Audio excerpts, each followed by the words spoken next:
Well, hello everyone and welcome to another video.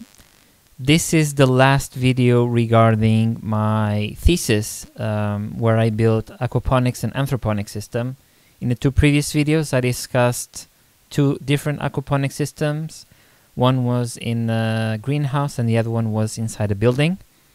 In that greenhouse I also built a very big anthroponic system, which you can see hopefully in the image here in your screen. And initially, when deciding to do the thesis, me and my coordinator hadn't really considered building an anthroponic system. It was only through the research, specifically through the work of Elise Landis, which had built some of the first peeponic systems, that we decided that we wanted to try that and to add it to my thesis. So what exactly are you looking at? This is a very complex thing. Basically, we got a bit greedy, if I can say so, and we wanted to try as many different things as possible within the system. So this is all one connected system that recirculates the water continuously. And we start with the bottom of the system, the lowest part, which is this sump tank here. This is where the urine was added, the aged urine. And from there, the pump would pump the water to two different locations. One would be through this hose to the different towers. So you have here different towers that are irrigated through this top hose and the drip lines. And they are different types of towers. So in one type, and you will see this later in some pictures, there is just a PVC pipe with a net pot on top and maybe a tomato plant. And in the other you have holes throughout the tower, and the whole tower is filled with some sort of material to hold the plant and the roots. I think we mostly added strawberries in these types of towers. But okay, the pump takes the water through this hose all the way up to the towers. And then there's two main parts. There is this media bed system, which is similar to the aquaponics one I showed you in another video. So the water comes from two sides in there. From the pump that takes it all the way through the towers and down, and also through a direct feed that takes it directly to the media bed, which had leca and lava gravel in layers. And we added this second flow to be able to trigger the siphon effect, to drain the water faster and allow the oxygen to penetrate the root system better. But even that was not enough, so eventually we added a third pump just to recirculate the water throughout that media bed component, and to again try to have enough flow to trigger the siphon. Yeah, I should do a video about siphons one day, because we had so many issues with siphons. They are kind of sensitive to deal with and to operate. I'm still not sure I know enough to be able to recommend people to use a siphon. But anyway, at some point the water comes back down through the siphon and it returns back to the sump through this pipe here, the overflow pipe number 14. But the other side here, we have that the sump tank takes the water through the hose all the way to the towers here, then they drain through the towers, and beneath the towers, you cannot see it here, but you will see in one of the pictures, there is this sort of channel that redirects the water to a standpipe overflow that then takes it back to the sump tank. But in that standpipe overflow, we have some water volume, and then we added the deep water culture system. So basically some styrofoam with some holes drilled in, some net pots, and then some more plants. So you can imagine this is quite a big system. It's quite massive, and we were able to grow a lot of food just from urine. I mean, this was really a testament to the power of the waste that we throw away every day, that we could grow so much food with such little waste from us, and in a safe way also. Okay, but let's see if I can show you exactly how this worked a bit better, or the pictures. So I'm going to show you some construction stuff also, so you just have a reference how we did this. So we got this IBC type international bulk container, also sometimes known as Z-Packs. We cut it So this would be the arrangement of that the bottom part would serve as the main water reservoir and the top would serve as the media bed. So in the previous aquaponics system, that big volume would also serve to house the fish, but in this case we did not have fish. We would just had the water volume that would be recirculating.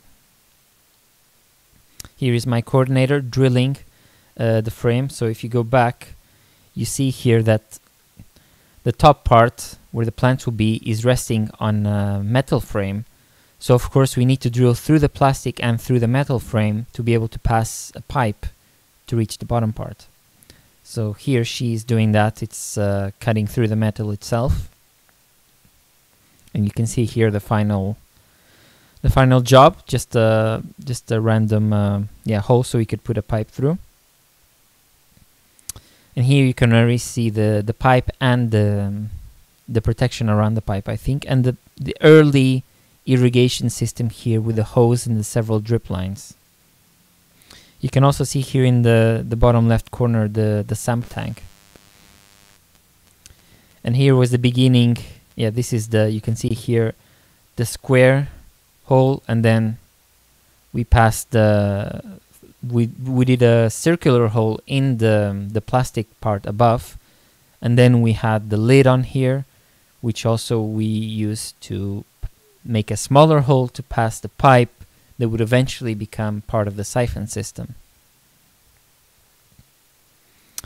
So here you can see the early layering technique. So the idea behind here was that if you just add these leca, these expanded clay aggregates, it can take a while for them to be completely filled with water, and in the meantime they will tend to float. And every time we added water, they would float and they would drag this media guard, so this other round plastic tube with the slits here. The idea is to prevent these pebbles to get into the inner part and to clog the pipe. But if they are floating around and dragging things up, then this tube would also rise with them, thus they would get into where we don't want them to be. So our thought to prevent this was to layer the media not just with the leca, the expanded clay aggregate, but also with some lava gravel, which is much heavier than the leca. So in this sense, we get a bit of the effects of both worlds, because the leca is easier on the hands and it's lighter to transport, but it has that problem with the floating, and the other one with its weight helps prevent that, so we don't have to just use one or the other, we mix them both. So you can see here a close-up, and this is just one of the first early siphon things we tried. So you just have the standpipe here, you have a part of a soda bottle, there is some holes in the bottom that allows the air gap to trigger the stop of the siphon. And you can see here now the lava gravel on top, thus layering the media. Here it's some testing with the flows. Here you can see the towers I was talking about. This was just some plastic material my coordinator had lying around that we decided to repurpose for this. And yeah, we just made some holes, and then the idea was to fill that with this very material. I don't know if we just used leca or if we used also some lava gravel, but yeah, we added something so that the plants would be able to hold in position. Here we are doing some flow tests to see what the pump capacity is going through those small drip lines. So yeah, just with some measurements here. Here's my coordinator exactly adding some strawberry seedlings already to one of the towers that has been filled with the media. So therefore, when you put the roots gently there, the plant will be able to stay in place despite flow or gravity, and thus be able to then expand its root system and to grow. Here on the right you can see this PVC pipe I was talking about. So basically it's just a pipe and we just hold one plant, but it's a slightly bigger plant, so it's a tomato plant, and it just has a net pot here on the top, and the idea is that we would also fill this with some media, but it would just hold one plant. So both the media bed and the towers provided our nitrification capacity. So in all of these media, the leca, the lava gravel, in this, I don't know, 200 or 300 liter capacity media bed, and in the towers, that's where the bacteria would be to convert the ammonia from the urine to nitrate. Here you have a slightly unfocused picture where we started putting some plants and started testing a bit more. And remember, we're still just looking at one part of the system. Eventually, we connected all of it to the other part. Here you also see another experiment with the siphon. Again, you need to have sometimes this U-shaped, so as to have some sort of water lock to be able to start and then stop the siphon at several times. Some of the tools, this already we are going into the deep water culture component, so we are using we also use some of these blocks that my coordinator had around, and we transformed them.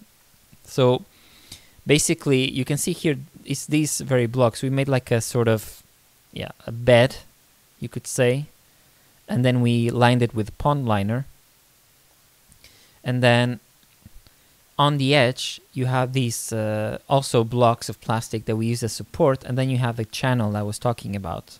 And then the idea was that the towers would rest directly on top of these, so as to facilitate the water moving, but also not to rest completely on the bottom, so as to save some space. And so here you get to see an idea of how it looked when it's supposed to be set up. So basically, you have here the sump on the bottom right. The water, again, you cannot see it in this image, but as you've seen in the diagram, it goes around the edge through the first towers in the media bed component. Then it continues here until here where there is a plug stop on the pipe. And in each part here you have some some drip lines. And I think we've also tied it at some point to make sure that that this was not escaping so much. We added some sort of tissue between the drip line in case there was some sort of leak or the water was trying to spray because the connection was not well made. Then the water would follow that tissue directly down. And then you see the towers that I mentioned. So you have these towers with holes with the strawberries, and then the PVC tubes which would have the tomato plants. These are all resting in the support here, so they are high up.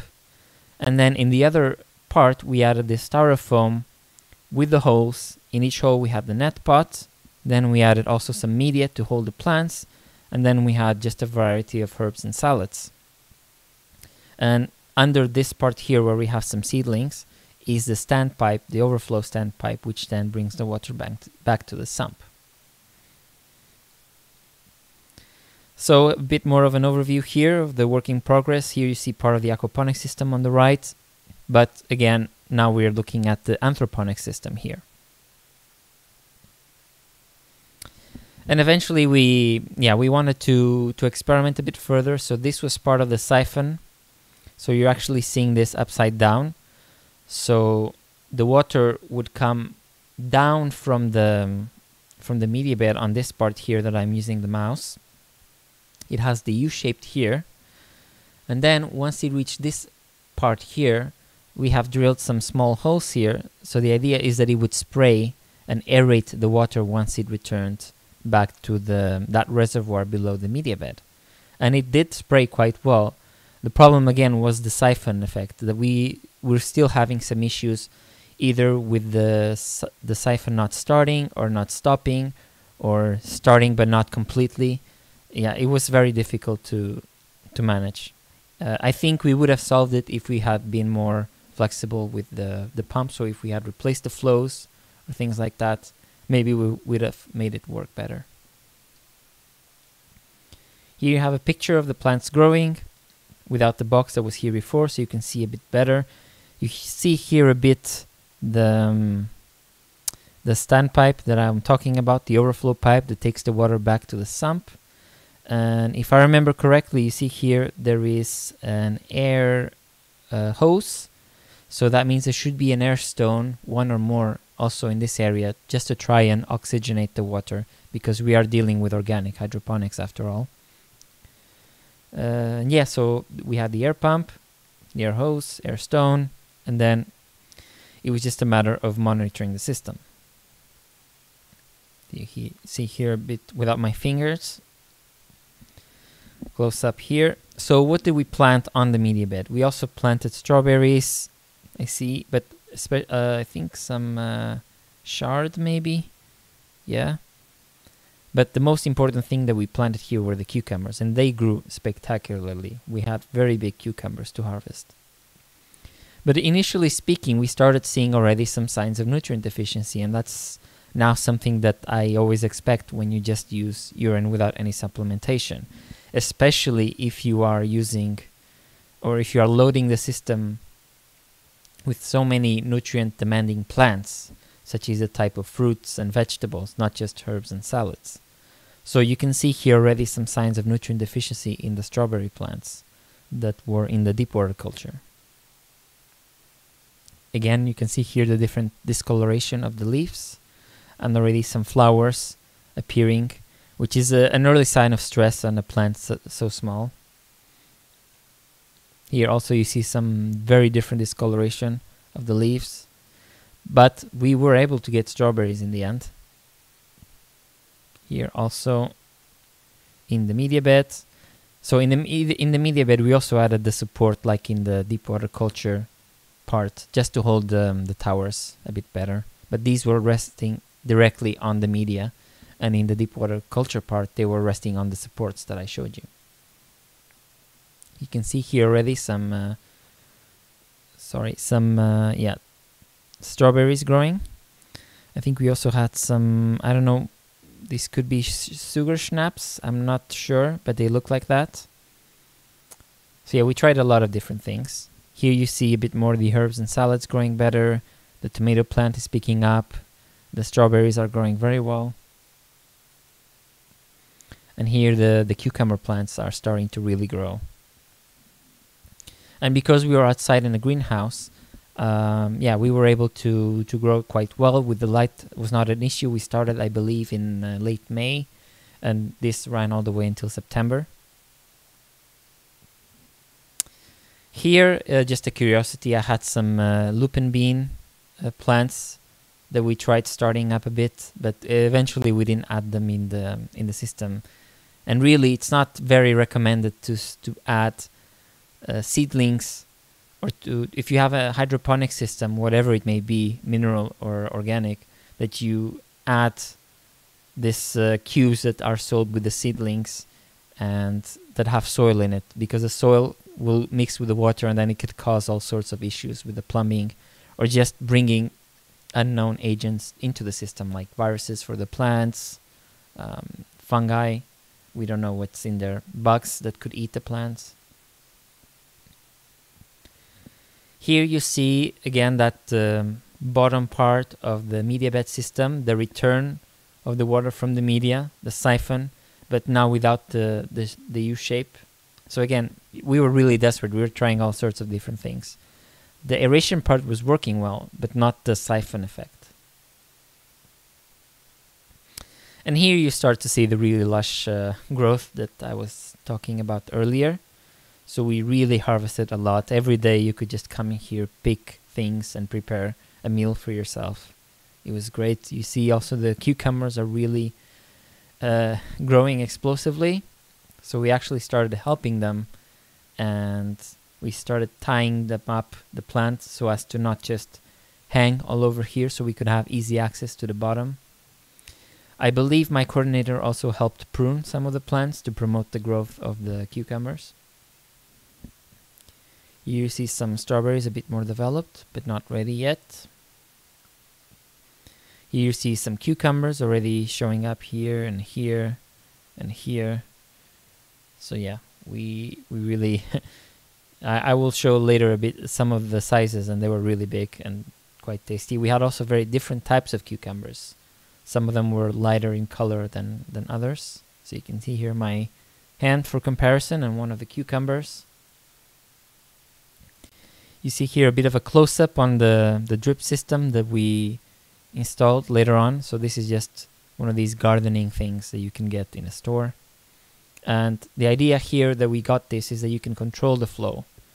So we are able to if there is a clogging, we can easily just take that away and unclog it and then put it back. So it's a bit more customizable in that sense. Yeah, here you see one of the plants was not doing so well. One of the strawberries didn't like so much the position. We also started seeing slugs appearing because we are in farmland. The greenhouse was in open. It's not in an urban setting, so yeah, the slugs just appeared and they were probably trying to check for food. Here you see a big cucumber. Some tomatoes already. These were not the really big tomatoes. I think these were the bigger cherry type variety. And this was the urine that we were adding. So basically my coordinator collected her urine and she would store it in just some jar. And we would save it for at least 2 months, I think.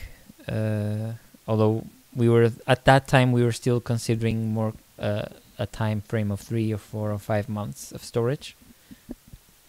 But yeah, as you know, as I've mentioned in other videos, the idea is that the urine has urea, and when you store it after some time, the pH will increase to about 9. That will sterilize if there has been any risk of infection.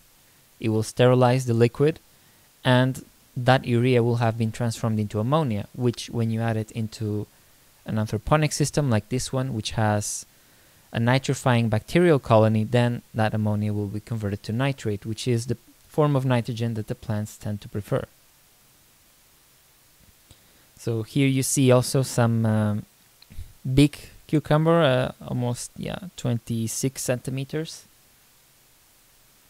This one 21. This is a different variety. You can see by the very different color. So it's not that it looks like it's not mature. It's actually a different type of cucumber. Here is one that is a bit more mature than it should be, but still very edible. Almost 30 centimeter in size, so very big. And also some of the tomatoes that started getting ready, so 3 centimeter, 2 centimeter size. Again, some more tomatoes.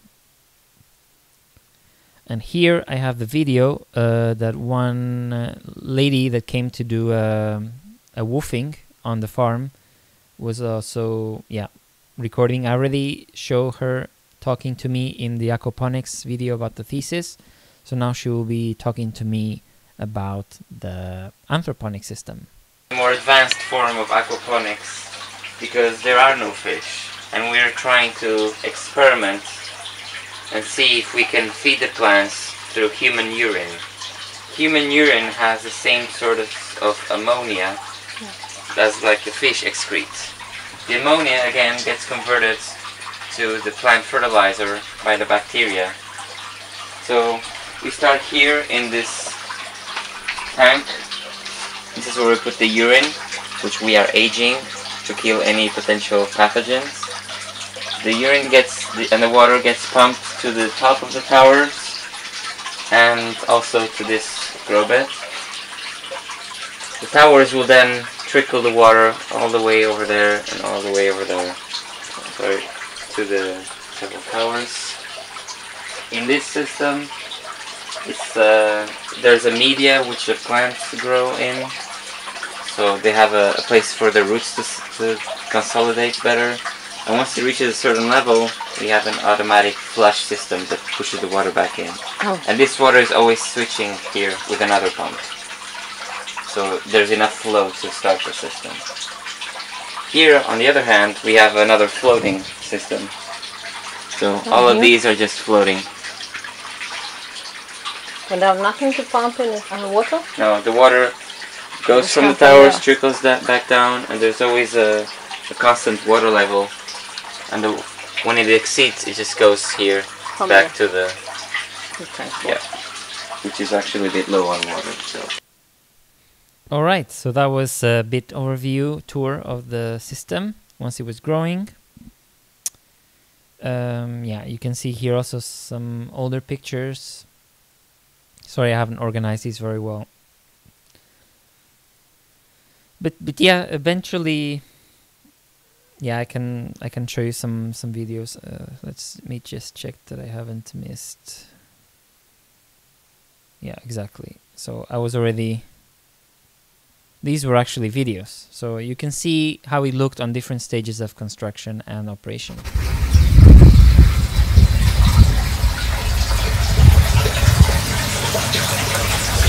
So here we were just testing the flows, you can see, especially here. You can see also through the Anthroponics, but basically we haven't started adding things to the towers.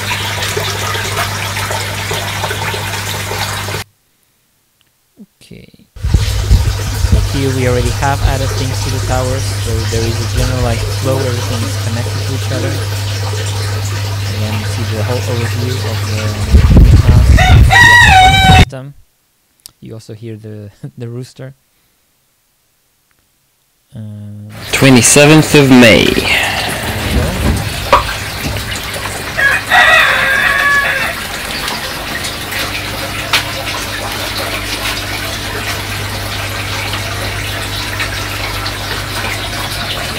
Again, it was a really productive system, really can't complain.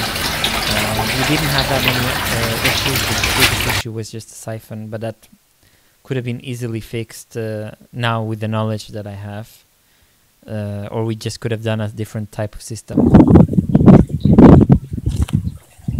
So this is probably already June, if I had to guess. You can see a big tomato plant up here.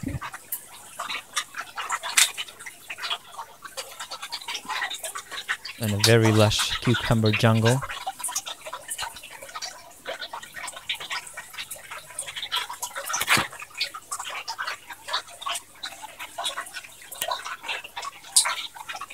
With a big cucumber over there. And another one. So that hose there, that was with the pump just to recirculate in the media bed. Here also part of the aquaponics with the fish. But we can skip this part. And then I also took some panoramic pictures just to show a bit the evolution over time. So some of the, yeah, I'm not very good at panoramic pictures, so you can see some issues here with the camera. But overall you get the idea of how it evolved. So this was 21st of May 2014. Then this is the 27th of May 2014. Then you see here the 2nd of June 2014. 9th of June 2014. 16th of June 2014.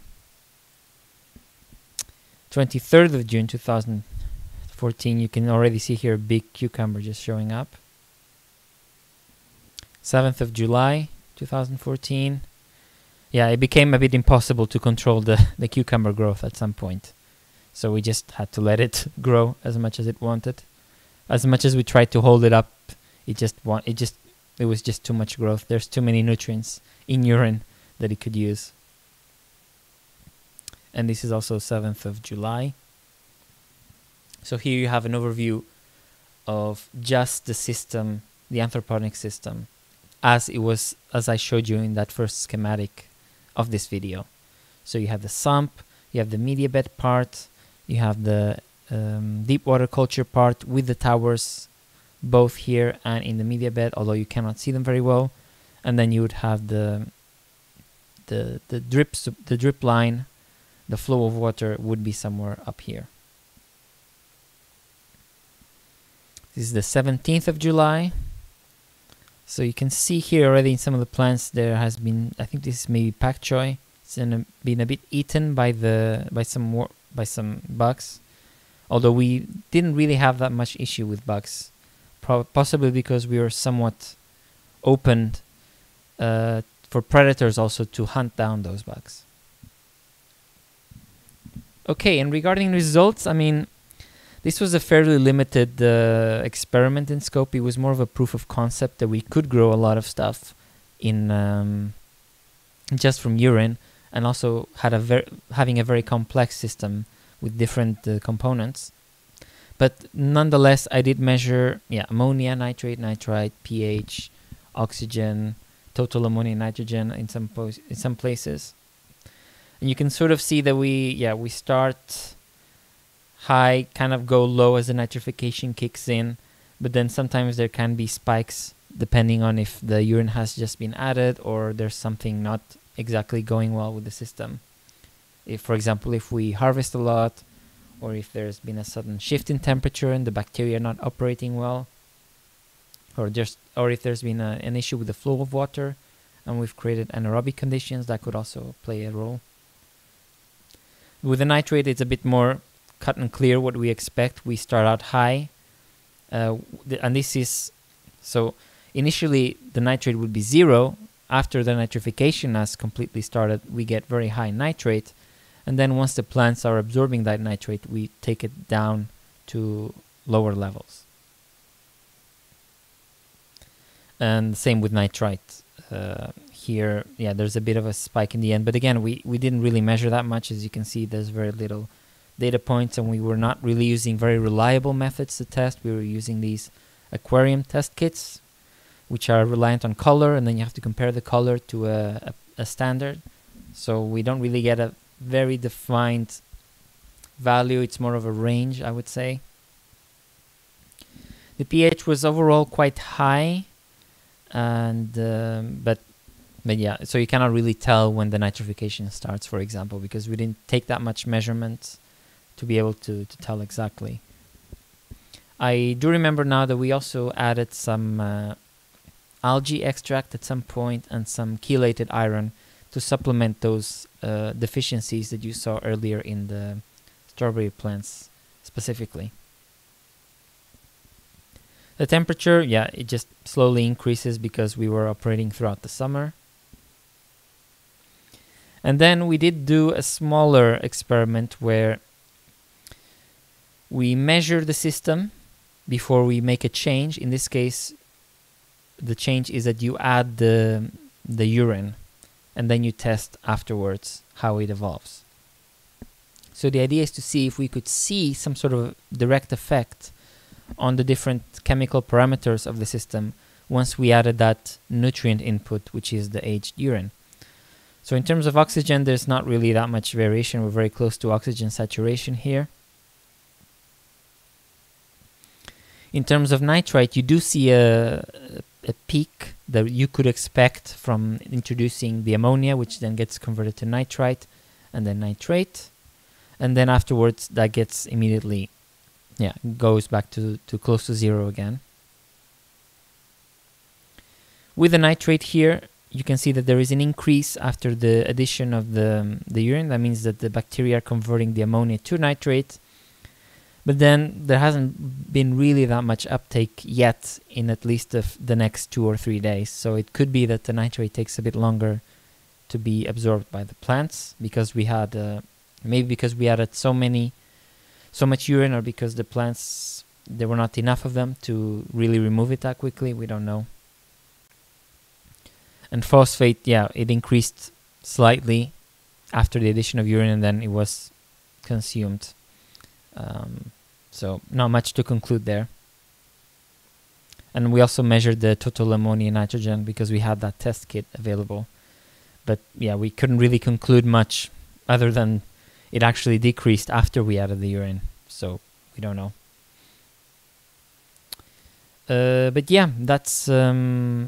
that's basically it. Let me just go back here to the original picture. See if I can also find some more conclusions. So in terms of this experiment, really, of the thesis, I tried to compare it also to conventional wastewater treatment in some capacity. And I have here my thesis, so I'm just gonna see here if I'm missing something that could be interesting for you to know. So here I write that the human urine-based aquaponics system underperformed in achieving the reference concentration values in literature for most parameters. So I kind of looked at how it would compare with conventional wastewater treatment, which does not really separate the urine, so it's urine and feces, so it was hard to find information to compare so that the comparison would be relevant, but I still tried it. So I say here, the removal percentage between the higher recorded values after the input addition and the final day of testing was calculated for 2 literature examples of separated urine treatment and system 3, this system here. The system had a removal percentage of 75% for total ammonium nitrogen, 98% for nitrite, 25% for nitrate, and 50% for phosphate. These percentages still underperformed literature examples in most of the tested parameters. But yeah, so hopefully this gives you a bit of an overview, of exactly how productive a system can be. I don't remember exactly how much urine we were adding, but I mean, we're not really adding urine every day. Because it's so rich in nutrients that despite all of the plants we had, we were still able to grow all those plants and then some, just from like a very frequent urine addition. So this concludes my series about my master thesis. So again, you will have a link in the description if you want to really read what I wrote some 7 years ago.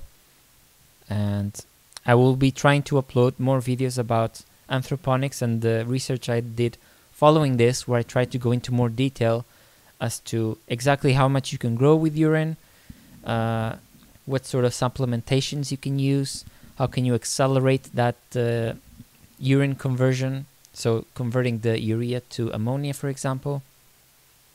I've already mentioned some of these things in other videos and I provided links, but I still would like to make videos specifically explaining this. But yeah, this was the first anthroponics system I built, and it was quite challenging in the scope of it, but in the end we were really happy with the production that we had. And I hope this was interesting for you to watch and to learn something. And again, if you have some questions, comment and I'll try to answer them if I can. And yeah, thank you for your attention and thank you for watching, and see you in the next video.